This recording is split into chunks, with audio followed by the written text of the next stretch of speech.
You're listening to WCAT Radio, your home for authentic Catholic programming.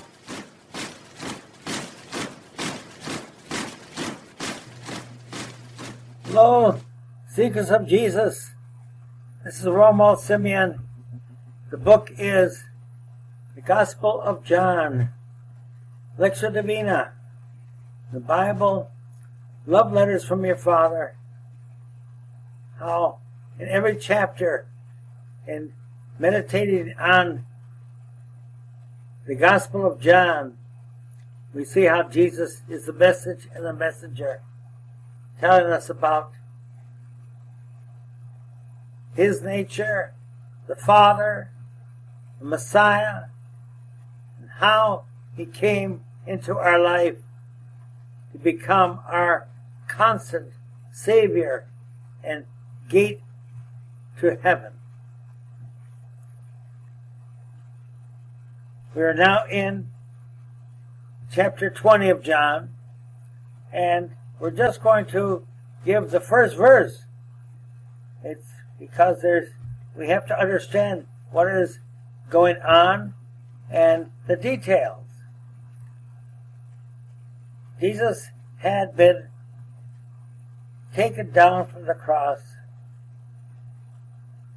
and hurriedly prepared for burial.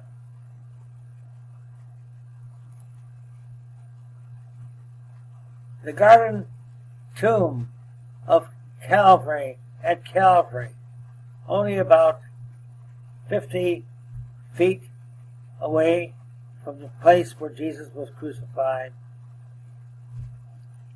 was the place where they laid his body and buried him. Normally, this is not what would happen to someone who would be crucified.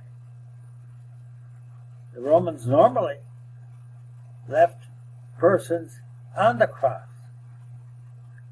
for the bodies to be devoured by birds, by animals. They leave that body on the cross naked to corrupt, to disintegrate.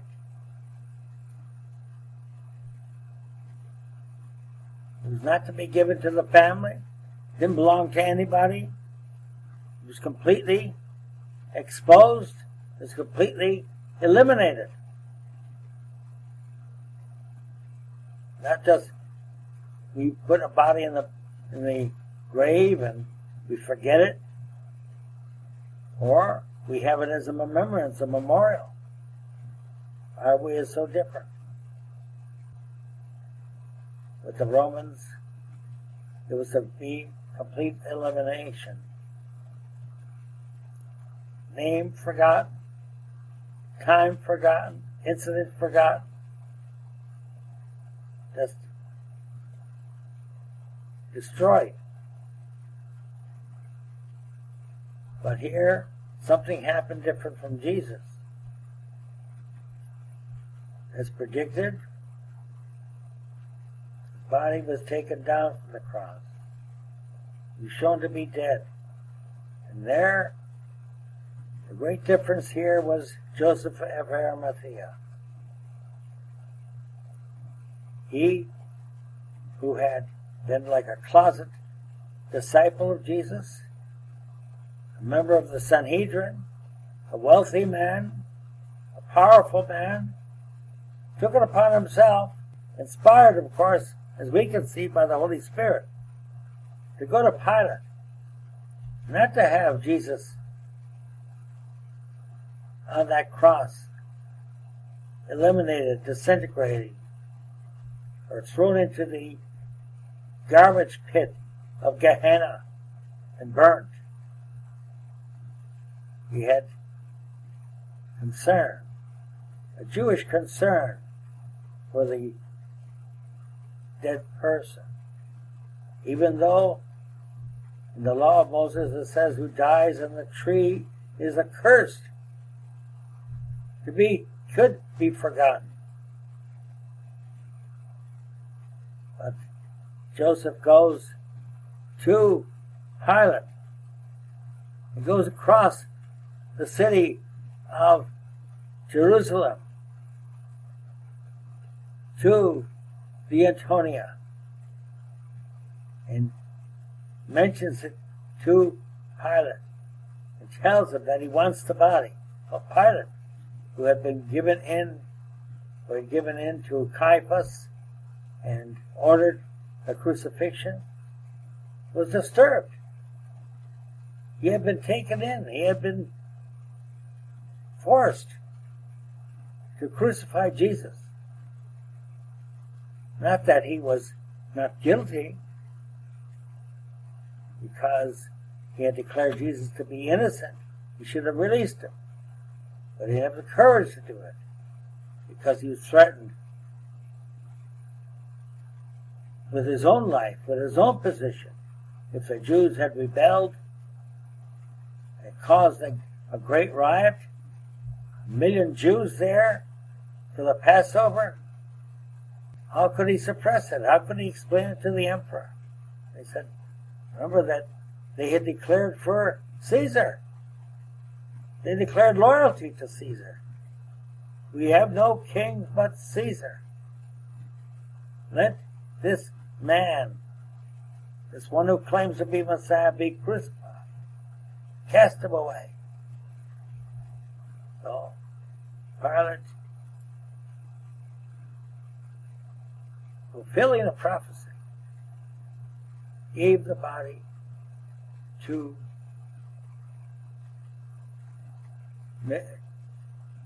Joseph of Arimathea, who brought it then, went back to Calvary, now had permission to take down the body of Jesus and put it in his own tomb. It was not given to the family. It was given to Joseph. Mary could not take the body. Forbidden to be given to the family, to be honored. Joseph took that body, and he and Nicodemus, and probably John, the beloved, prepared the body of Jesus.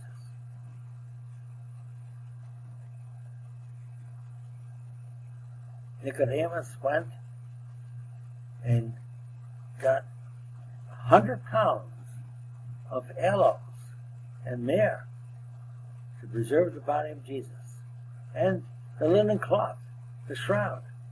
They wrapped him up. They had to do it in a hurry. Jesus died at 3 o'clock, and the body had to be buried and done away with by sundown. So they did it in a hurried way. Wash his body. Take him from the arms of his mother. Bury him. And while he was doing that, the Pharisees and the scribes and Caiaphas were disturbed. Hey, he said he was going to resurrect in 3 days. Oh, now they were worried about that prophecy.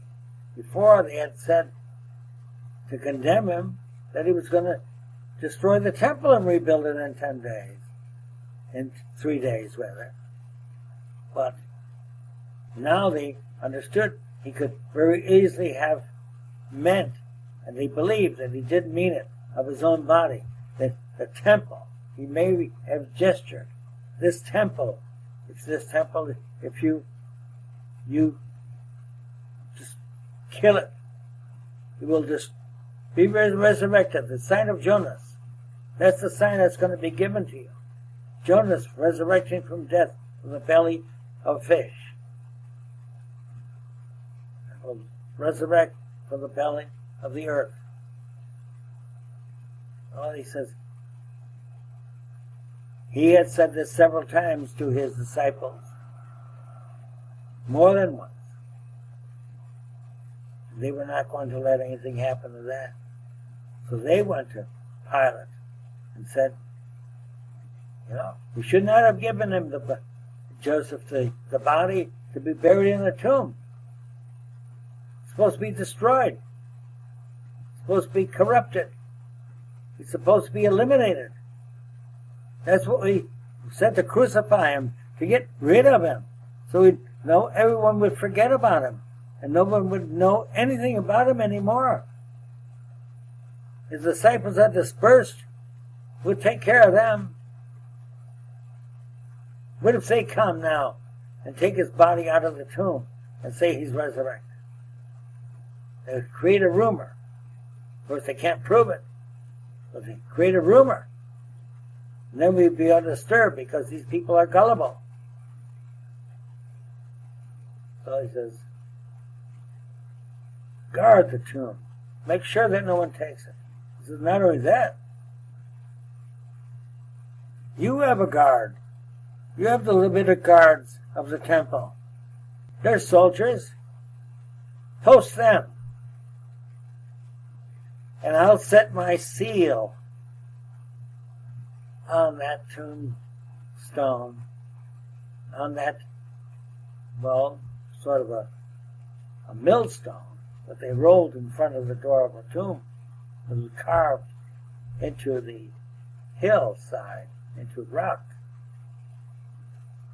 And no one can disturb it, because if anyone breaks that seal, you or anyone else, you'll have to answer with their own lives for the disappearance of that body. That was the situation.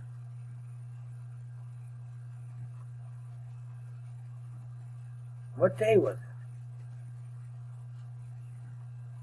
it? Day after the celebration of Passover. Now what happened? Everything was steady. The disciples, the apostles were all hiding, still worried that they might be killed, they might be involved. But there was one woman who didn't give up and didn't give in. Mary Magdalene. The one that Jesus had saved from being stoned to death. One who had become faithful, who had become prostitute, had become virginal, became like a daughter, joined up with the Virgin Mary, and was at the cross, caressing his feet, loyal to the very end.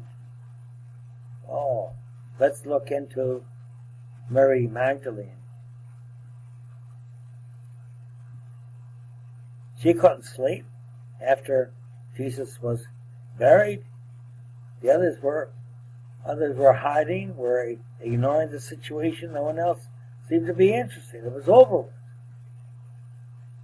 Maybe they had forgotten that Jesus said he was going to resurrect. Mary had to wait after the Passover. You're not allowed to go to a tomb. You're not allowed to go and pray Kaddish over a body, to mourn. She was heartbroken. We don't know whether or not she remembered anything about his resurrection. Probably not. The situation seems to declare that she also had forgotten those predictions, if she had heard them at all. All she knew was that Jesus was buried and his body was not properly prepared. It was a rush job. Saturday, Passover festival was not really over. The Passover itself was. So, she could go to a tomb.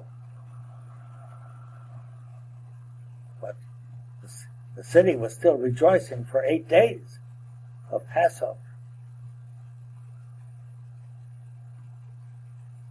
But her focus and her concern was only on Jesus. You can see that with her devotion and her love, she jumped to fill the gap.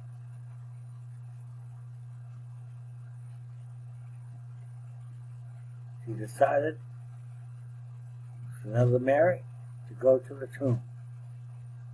Nothing could stop her. Just look at, we're going to detail this act of Mary Magdalene, almost a distraction.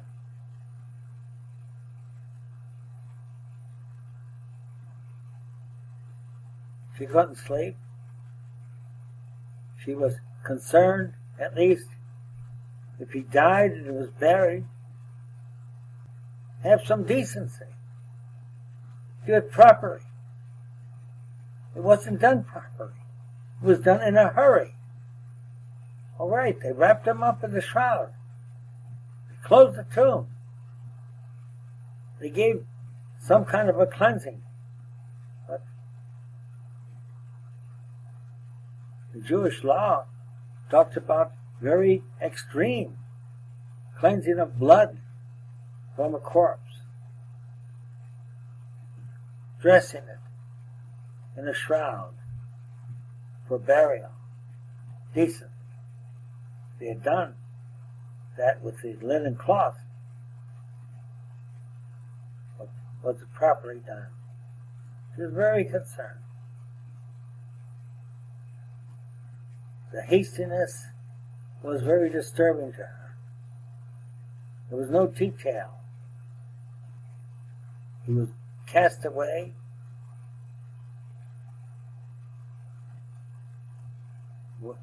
At least not destroyed. But no, just like an animal.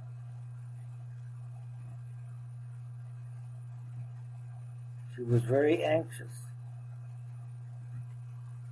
Removal of the spikes from his feet and hands, all that bleeding.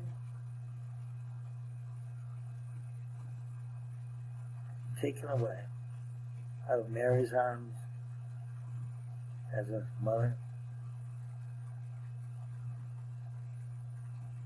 She had to stand aside.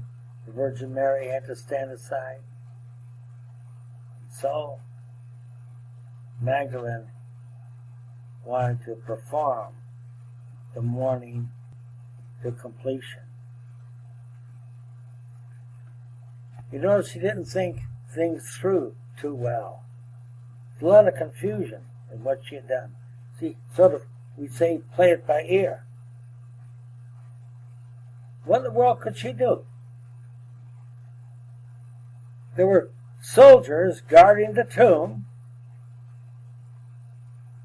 Levites, making sure that no one go through it. It was sealed with the seal of the governor of Pilate.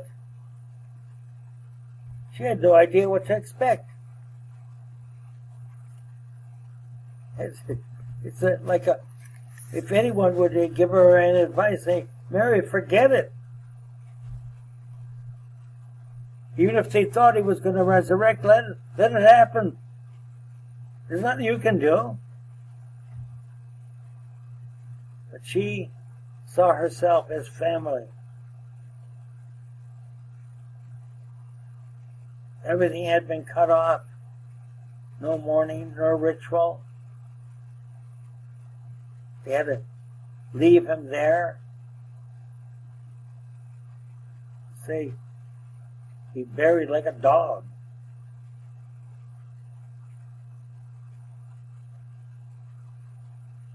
It's bad, just like throw him away, pagan style. Just a piece of meat. No, she would not allow that. when you really love someone, when you really are devoted. He put himself out for her. She could see what he had done on that fateful day of Good Friday, Black Friday. Look at the good things that he had done. He gave forgiveness to all of those that had crucified him. The good thief was promised paradise for recognizing that Jesus was innocent and saying it when he saw the crowds attacking Jesus. And he turned to the other thief, a companion thief on the cross, and say, we suffer properly for what we have done, but he is innocent. He says he's the Son of God. You read it there on the cross, Jesus of Nazareth, King of the Jews. Lord, I'm not saying that you take me down from this cross, but you are the innocent one. We deserve what we're getting.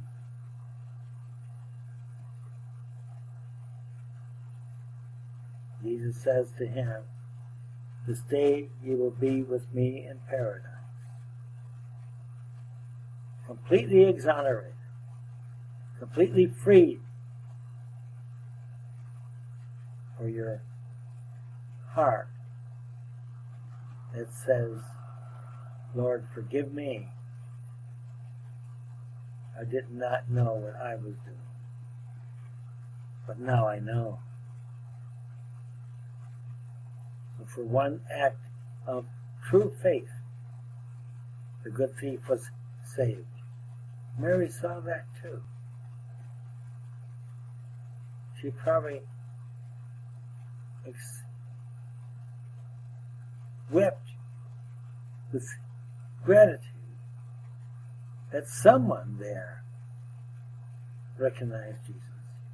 And at the end, the centurion, it says, this man surely was the Son of God. The thunder, the lightning.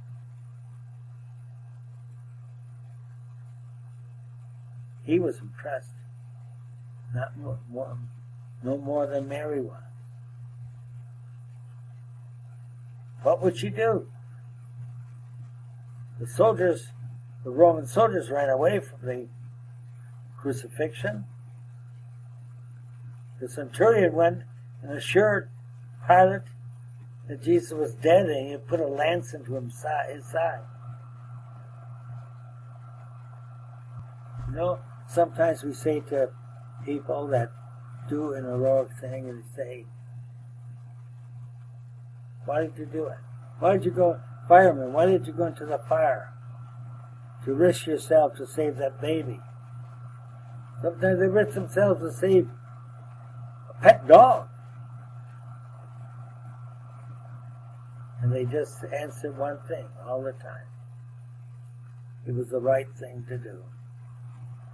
It was the right thing to do. And that's what Mary is saying. She's shocked by Peter and the apostles. She saw his betrayal. He wasn't there at the cross. Just John the evangelist. All the others were gone. They locked themselves in the upper room. She sure knew that. She found that out after Good Friday. She was encouraged by the good examples she had seen from the good thief and from the centurion, but shocked by the example of the so-called good people, the people that had been with him, with Jesus, for 3 years and saw his miracles and witnessed everything.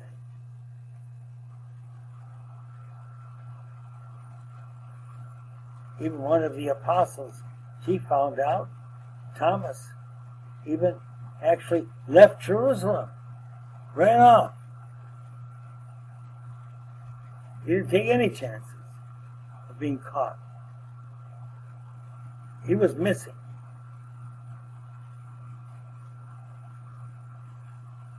So, the one who embraced the feet of Jesus saw all the horrors of his death and wanted to do the right thing.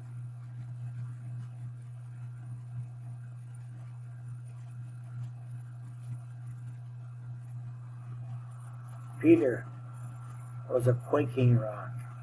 Jesus called him a rock, a quaking rock. He was like sand. All the others. Matthew, the wealthy one,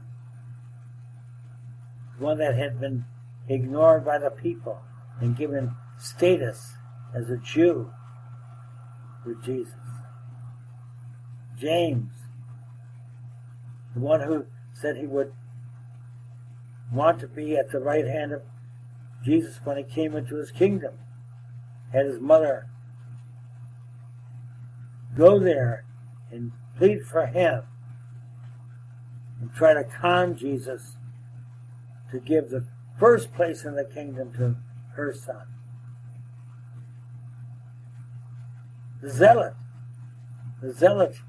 Simon the Zealot, who was so intent on getting rid of the Romans and restoring the Jews, ready to maybe even die like the Maccabees. He was scared. He left Jesus. All the people that pretended to be brave, all cowering behind a bolted door. To see that the Magdalene could see that she had to go alone. She could not depend on anyone. She was a woman determined. A woman determined. She had to go it alone. Sometimes in this life, we are a majority of one. Don't count numbers. Don't count how many million Christians there are, how many billions there are. That's what we have, the saints. Among them, who's really a saint? Who really stands by Jesus Christ? Who's thick and thin, wherever it leads. Wherever it leads. And this is what Mary is doing. Wherever it leads, she would not give in. She is the majority of one here on this day. What kind of strength do we need to do God's work? We said before, what permission do we need to do God's work? Whose permission do we need? God's. So whose strength do we need to stand up to the whole world, to Satan himself, to do witness for Jesus? This is what we're talking about here. The great witness, the great human witness. I'm not saying about the Virgin Mary. She witnessed everything. But the human, the witness of a sinner, a former sinner. Jesus is her strength. We hear so many hymns who say that Jesus is our best friend, that he is our strength. And then when the time comes to witness for him, we cave in.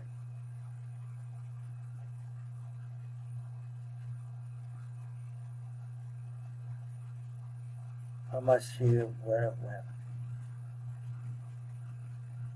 Say that St. Francis wept thinking about Jesus and his death. She wept and wept. The access to the tomb was insurmountable. insurmountable. How would she ever? This is what her thoughts were going to the tomb. How? She can't roll away the stone. She can't chase away the Levite soldiers. She maybe had some thoughts. Say, maybe since they're Jews, I could persuade them. If they saw my devotion and my witness, I'll ask. I'll try.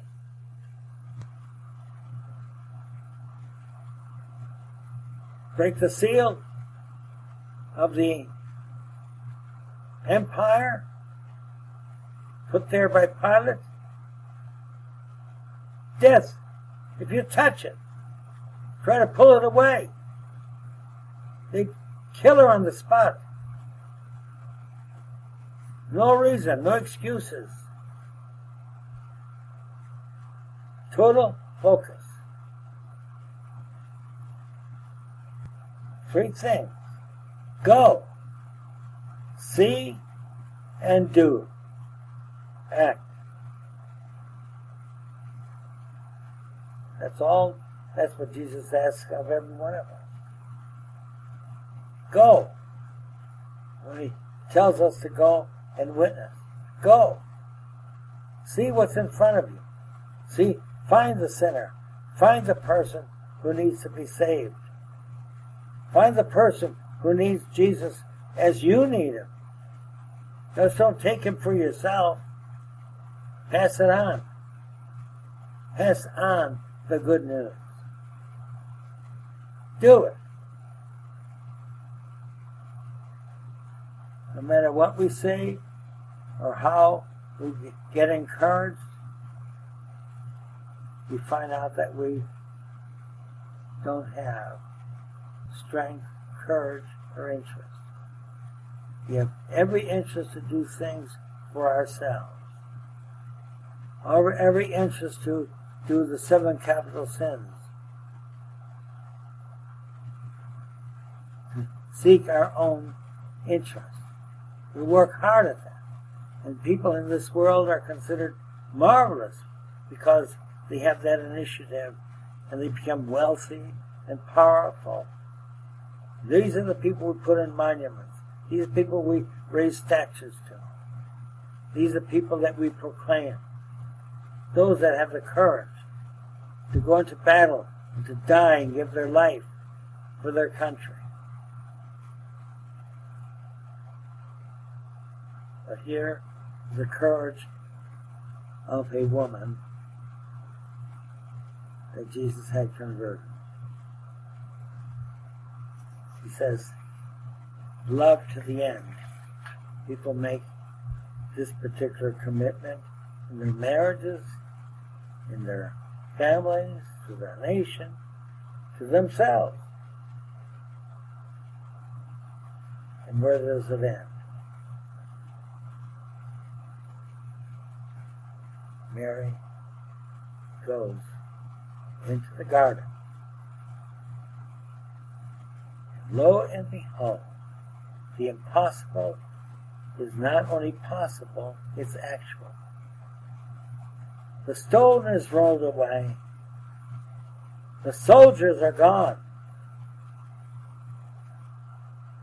The seal and the cord that is with that seal is flapping in the wind. And she looks, only one thing. She goes to the tomb to take care of the body of Jesus, and it's gone. It's not there. The tomb is empty. She looks around. It's empty. There's no one there. There's no one there she can talk to. No one she can contact. It's empty. No one is there. Soldiers are gone. People are gone. And the tomb is empty.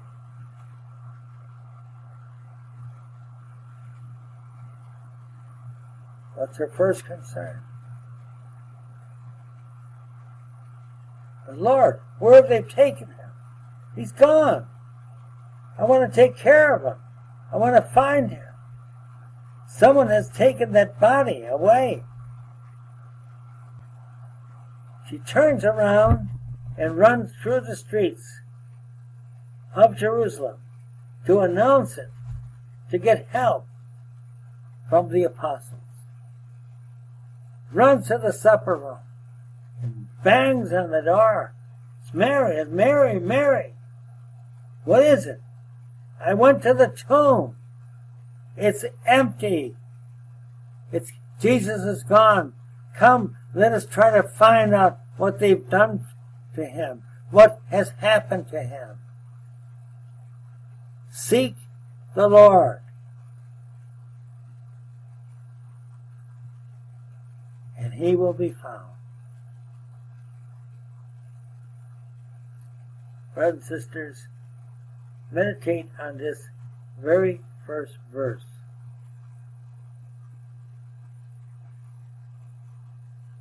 Mary Magdalene, a former sinner, saved by Jesus. He saved us. He saved you. He saved me. Whatever sins we have committed, he's forgiven us. Do we have such love?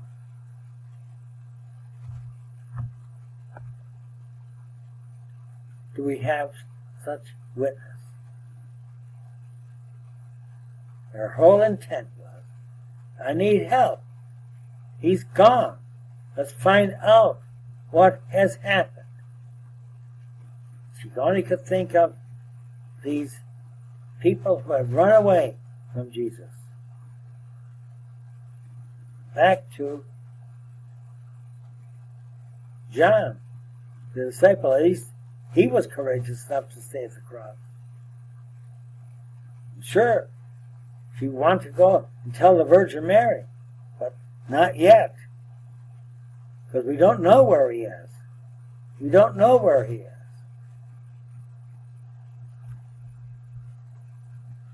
The fathers of the church believe that Jesus at this moment was with his mother. Who else? The one who gave her all to be the handmaid of God. The one who was closest to him. And that's where he was at this moment, with Mary, to let her know where he was. Because when people cannot find Jesus, there's one place where you can always find him. With his Father in heaven, with his mother. Let's meditate on that moment. And I say, I'll pray this for you. Please pray for me. God bless.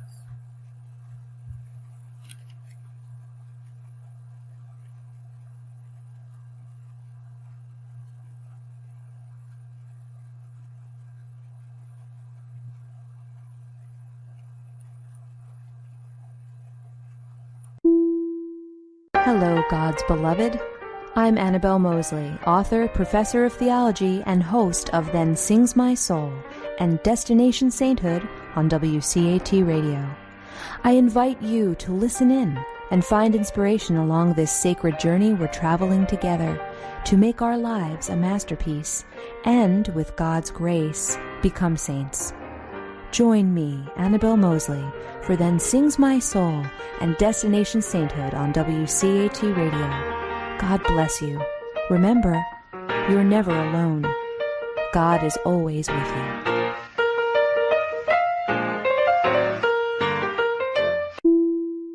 To a production of WCAT Radio, please join us in our mission of evangelization.